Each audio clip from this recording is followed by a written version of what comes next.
This video shows you the secrets and method to making great brioche. Here in France, the brioche is one of the most popular products sold. People eat them for breakfast, lunch and even as a snack. So let's get baking.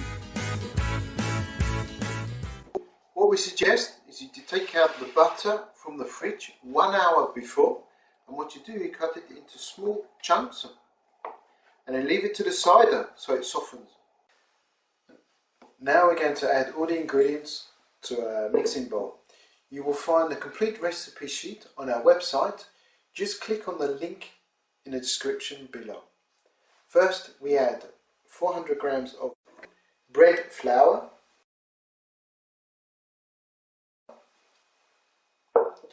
we add 60 grams of sugar,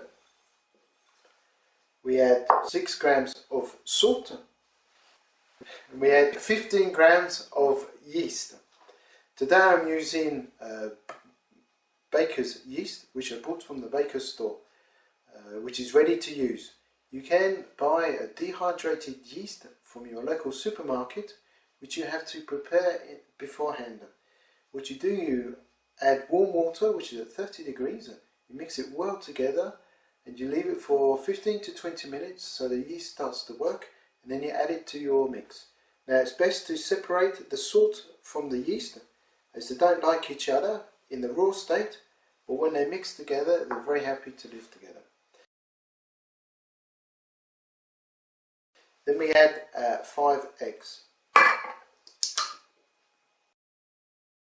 With a dough hook we're going to mix dough together for 4 minutes on slow speed until they all mix together very well. Ingredients are all mixed well together.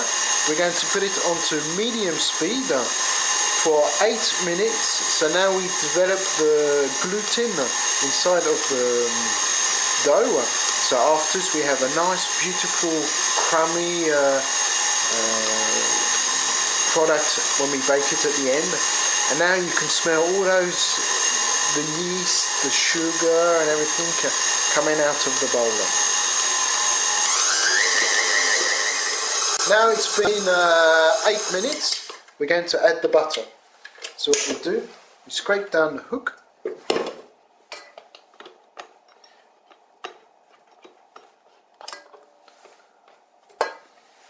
we scrape it at the bottom of the bowl.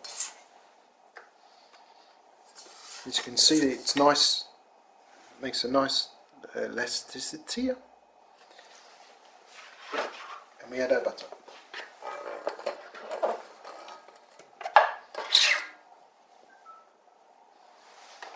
We then mix this for another 4 to 5 minutes on low speed.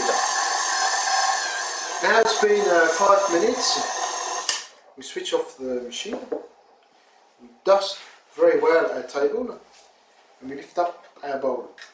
Now you can see it's a nice glossy dough. We scrape everything down.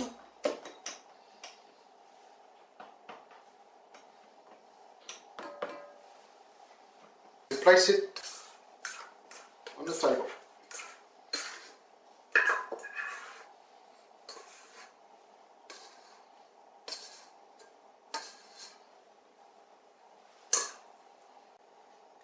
Now we're going to shape the dough. What we do, we bring it in the edges into the middle. So we slowly form a ball. Now make sure you have lots of flour on your table, otherwise the dough will stick to your table.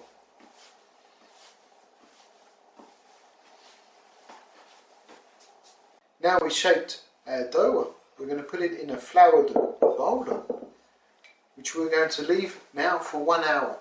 Now this is a very important part of the process. The dough needs to now relax and rise. So afterwards we have a nice, fluffy, soft product afterwards. If this bit doesn't work, the rest of the process will not work. But it's very, very simple. What we do, we put it somewhere warm, leave it for an hour, and we'll come back later on to see what's happened. Now it's been an hour, let's see if it's risen or not. Ah, there we go. You can see the dough has doubled up in size. It's now at the top of the bowl.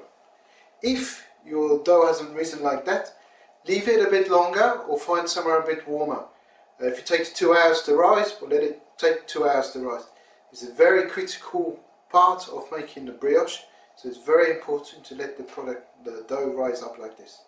At this stage we're developing the taste and the softness and the fluffiness of the brioche.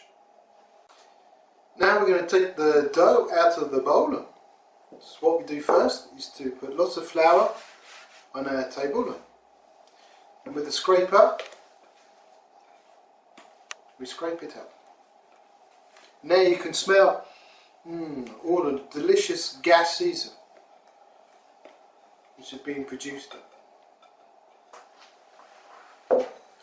Now we're going to put a bit of flour on the top, bash it down. We're going to re-mold it again rounder. So always to bring the edge to the middle, edge to the middle, edge to the middle, edge to the middle. So again we make a nice round ball.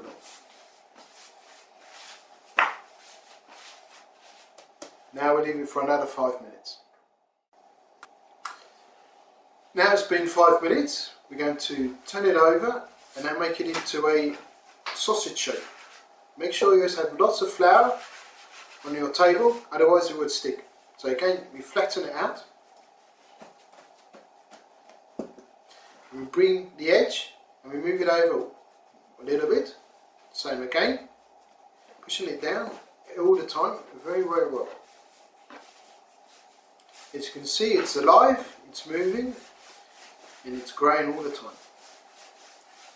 Now it's the same, so we keep the dough nice and relaxed.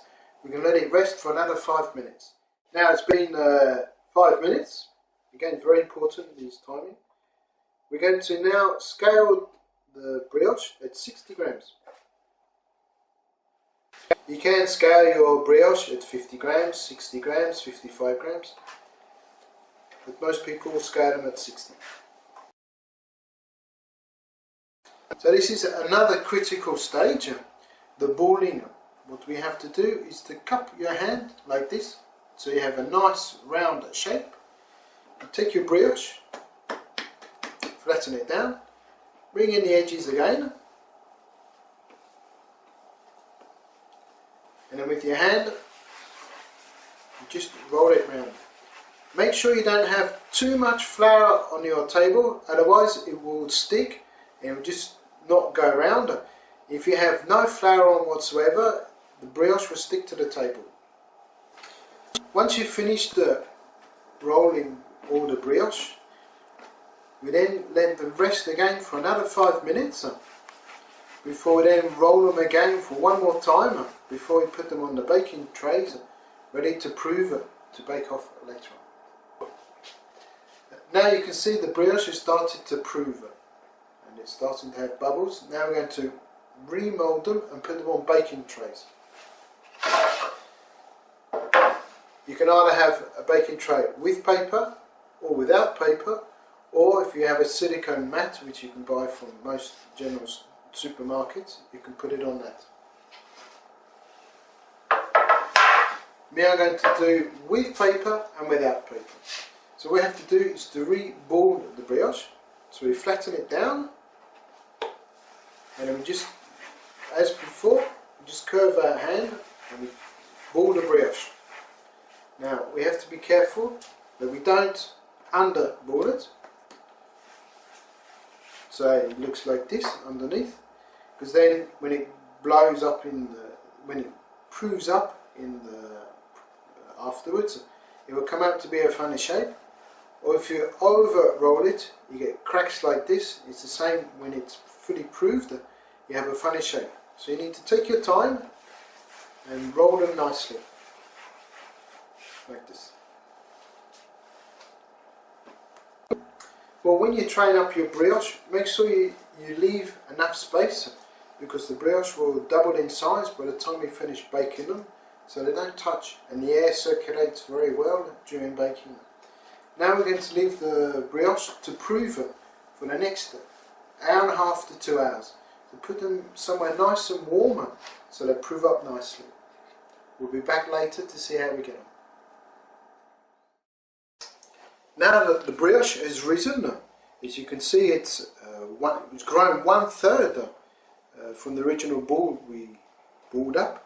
Now we're going to egg wash it with whole egg, and it's whole egg. It's not milk, it's not egg and milk or milk and water or egg and water. It's just pure egg.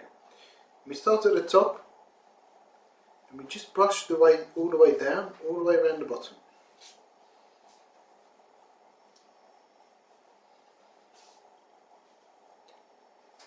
Then once we've finished egg washing them all, what we're going to do is to decorate the brioche. To start off with, we start by putting our scissors in the egg wash. We cut like this, in the egg wash again, so you do 3 cuts. Then afterwards you can put whatever you like on the top. You can put sugar or chocolate, which is very common, but afterwards you can put dry fruits, oranges, pistachio. The limit is endless, and it's simple. You just sprinkle it on at the top. So if you have any great toppings or ideas, or in your region or in your area you have a special product which you can put on the top, put a comment on the comment underneath, because we love to know what you do. So we can try ourselves. We love to learn new ideas, new things. It's always great to improve a good product.